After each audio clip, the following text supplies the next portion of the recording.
একসময় সোনালী আঁশের জন্য বিখ্যাত ছিল রাজবাড়ী। কৃষকের মুখে ছিল হাসি, কিন্তু গত কয়েক বছরে অব্যাহত ক্ষতির কারণে জেলায় কমে যাচ্ছে পাটের আবাদ। উৎপাদন খরচ বেড়েছে, মিলছে না কাঙ্ক্ষিত দাম, ফলে এবছর লোকসানের শঙ্কায় জেলার হাজারো কৃষক। ৪ বছরের ব্যবধানে রাজবাড়ীতে পাটের আবাদ কমেছে ১,২৭০ হেক্টর। এবছর লাভের আশায় পাটের আবাদ শুরু করেন জেলার কৃষক।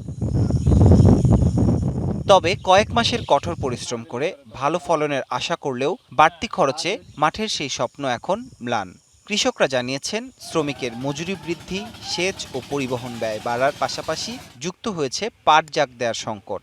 তেল পাওয়া যায় নাই, এই কারণে সেচের দাম নিচে বেশি, কৃষিনের দাম বেশি, সেই কারণে ২৫০০ টাকা মন পাট বেচলে আমাদের কিছু থাকবে না। আমরা সামনের বার অন্য ফসল করবো, ধান, তার দিয়ে বাড়াতে হবে, পাটের দাম বাড়াতে হবে। বাড়তি এ খরচে বাজার দরে বিঘা প্রতি কৃষকের ক্ষতি ২ থেকে ৩ হাজার টাকা। রাজবাড়ীর বিভিন্ন হাট বাজারে বর্তমানে প্রতিমণ পাট বিক্রি হচ্ছে ৩ থেকে ৩.৫ হাজার টাকা দরে। কাঁচা পাট রপ্তানি করতে না পারায় পাটের দাম আরও কমতে পারে বলছেন ব্যবসায়ীরা। হয়তো আমরা কিনতেছি, মিলে পাট দিচ্ছে, মিল পাট দেওয়ার পরে দেখলো যে মিলালা সঠিক মতো বিল দিচ্ছে না। নগদ নিয়ে এলো হার নামানা হার অফার। সর্বনিম্ন ১০,০০০ টাকা রেমিটেন্স নগদে পাঠালে থাকছে স্বর্ণের হার জেতার সুযোগ। রপ্তানি যদি বন্ধ হয়ে যায় বা রপ্তানি চালু হইলে, আপনার চালু থাকলে দামটা ঠিক থাকবে, কিন্তু রপ্তানি বন্ধ হয়ে গেলে এটার দামটা কমে যাবে।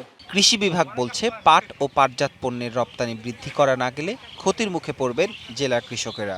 আমাদের পাটের বাজারটা তো আমাদের জানেন যে আমাদের দেশের যে কাঁচা পাট, এটার ব্যবহার খুব কম। যদি রপ্তানি না হয় সেক্ষেত্রে আসলে আমাদের মনে হয় না বাজারটা ঘুরে দাঁড়াবে।